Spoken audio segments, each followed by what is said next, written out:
Digital আক্ষরিক যে শিক্ষার ক্ষেত্রে কতটুকু আমরা পিছিয়ে আছি, এই ডিজিটাল লিটারেসি কেন প্রয়োজন হয়? ডিজিটাল লিটারেসি শেখার জন্য সবচেয়ে উপযুক্ত সময় হচ্ছে ডিজিটাল লিটারেসির জ্ঞান সহজে শেখা যায় না। এটা আপনাকে মোস্ট অফ দ্য বিলিয়নিয়ার্স বর্তমান বিশ্বে টেকনোলজি ইন্ডাস্ট্রি নিয়ে বড় হয়েছে। স্টুডেন্টরা যখন এসএসসি বা এইচএসসি পাশ করে অবসর সময় অতিবাহিত করে,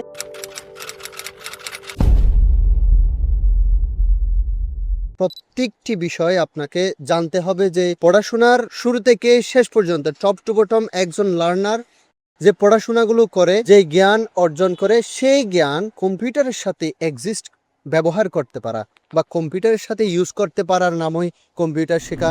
এটা কম্পিউটার শেখার অনেক ক্ষেত্রে আমরা কোন পয়েন্ট থেকে শিখলে, কিভাবে শিখলে, কখন শিখলে কিভাবে বিষয়টা স্পষ্ট ধারণা নিতে পারি বা স্পষ্টভাবে জ্ঞান অর্জন করতে পারি। যেমন একটা বিষয় যদি আমি বলতে চাই যে পড়াশোনার পাশাপাশি স্কিল ডেভেলপমেন্ট করা, যতক্ষণ না একজন মানুষ স্কিল ডেভেলপমেন্ট করবে সেক্ষেত্রে কাজের পারফরমেন্স বা যে কোনো ক্ষেত্রে গিয়ে সে তার কাজগুলো সহজভাবেই করতে পারবে না। কর্মক্ষেত্রে গেলে একজন আইডিয়াল এমপ্লয়ি হওয়া স্টুডেন্ট, সে যখন প্রফেশনাল লাইফে যাবে তাকে জানতে হবে বিষয়টা তাকে কতটুকু তার আউটপুট, কাজের আউটপুট দিবে, সেই বিষয়টা ক্লিয়ার করার জন্য তাকে জ্ঞান অর্জন করতে হবে, স্কিলড হতে হবে। মূলত একজন এমপ্লয়ি যদি স্কিলড না হয় সেই কোম্পানির কোনো লাভ হয় না।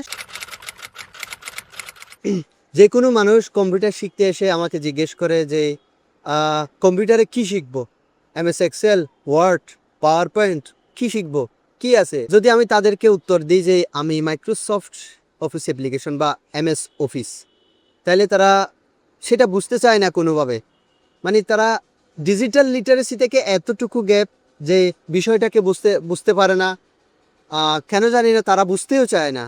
তারা বলে কি আমাকে স্পেসিফিকভাবে, যেমন কি একটা বললাম আমি বাংলা বই কয়টা ইউনিট আছে, কয়টা পার্ট আছে, কয়টা গদ্য আছে, কয়টা পদ্য আছে, এটা স্পেসিফিকভাবে ওই গদ্য পদ্যগুলোর নাম বলতে হবে, তখন তারা বুঝবে। ডিজিটাল লিটারেসির গ্যাপের কারণে এটা হয়। আমি আবার এটা কাউকে ইনসাল্ট করার বা কাউকে নেগেটিভভাবে আমি এটা উপস্থাপন করতেছি না, আমি জাস্ট বোঝার জন্য বলতেছি।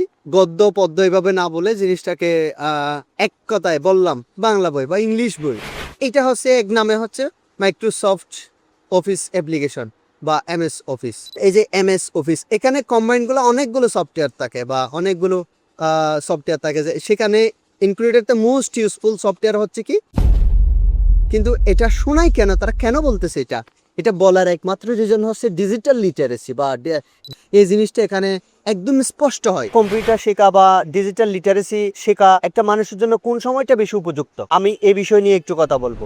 ডিজিটাল লিটারেসি শেখার জন্য সবচেয়ে উপযুক্ত সময় হচ্ছে স্টুডেন্টরা যখন এসএসসি বা এইচএসসি পাশ করে অবসর সময় অতিবাহিত করে, ওই সময় ডিজিটাল লিটারেসিটাকে উন্নত করতে হবে, এই শিক্ষাটা বাড়াতে হবে, তাদের এই সুযোগটা তাদেরকে কাজে লাগাতে হবে। অনেক মানুষ পেশায় নেমে গেছে, কিন্তু ডিজিটাল শিক্ষা না থাকার কারণে, ডিজিটাল নলেজ না থাকার কারণে তারা প্রতিনিয়ত তাদের কাজে হিমশিম খাচ্ছে। প্রোডাক্টিভ একটা আউটপুট তারা দিতে পারতেছে না, অন্যজনের শরণাপন্ন হতে হচ্ছে। ডিজিটাল আক্ষরিক জ্ঞান পরিবর্তন আনতে হবে। দেশকে উন্নত করতে গেলে আমাদের ইকোনমিকটাকে স্ট্রং করতে হবে। এই স্ট্রং করার এই কৌশল হচ্ছে এই ডিজিটাল সেক্টরটাকে বাড়ানো। থ্যাংক ইউ সো মাচ এতক্ষণ ধরে আমার কথাগুলো শোনার জন্য। আসসালামু আলাইকুম।